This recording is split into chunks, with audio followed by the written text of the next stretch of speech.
Thanks a lot, Doppler Dave.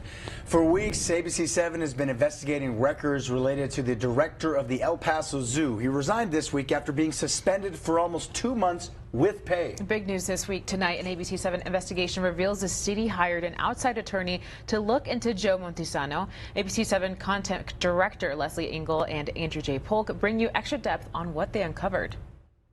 ABC7 filed an open records request after El Paso Zoo Director Joe Montesano was placed on paid administrative leave in late September. He resigned this Wednesday. According to the records, the city's outside attorney has been investigating him since July. This is the breakdown of some of the key moments in the records from Montesano's time as zoo director since he was hired in 2019. The first 3 complaints against Montesano came in 2020. Their resolution and that of others that followed is unclear because the city blocked the release of those documents and lost others. The city would not say what disciplinary action it took, if any. In 2021, the city suspended Montesano for 5 days without pay for negligence, for not having command of zoo property and not being forthcoming with El Paso police during an investigation. Fast forward to 2024, when the public learned about the conflict between the zoo and the nonprofit Zoological Society over the use of funds. That February, City Council voted not to renew its agreement with the society, which led to a lawsuit against the city, naming Montesano as a defendant specifically. The suit was ultimately withdrawn. You might remember that ABC7 uncovered records that showed Montesano wrote an email saying, quote, "Do not poke the bear because you may get bit. I killed a 63-year-old nonprofit, put 9 people out of work, and made $1.6 million for the zoo in one move." In a counseling document, then Deputy City Manager Dion Mack told Montesano, quote, "Your message was discovered through an open records request, potentially damaging the city's reputation and community trust regarding an ongoing legal issue." Montesano was later suspended for 10 days without pay for the poke the bear email.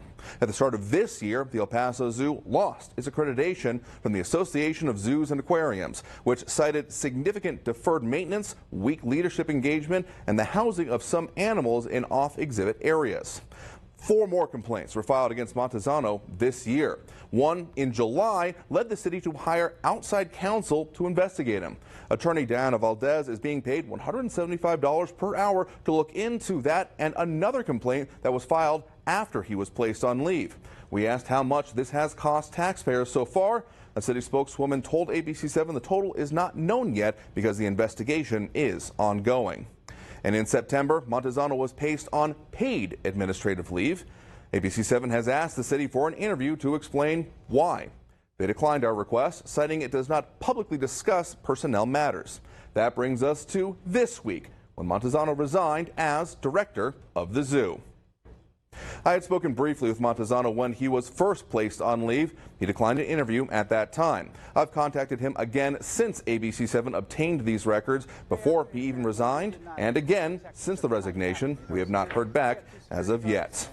Now, Andrew, you dug into so much. You also reached out to city representatives. That's right. We reached out to all 8 of our city representatives by phone and email about the Montesano and the direction of the zoo. Only Representatives Chris Canales and Lily Limon responded to our request, but both declined to comment as it is a personnel matters. The others did not reply.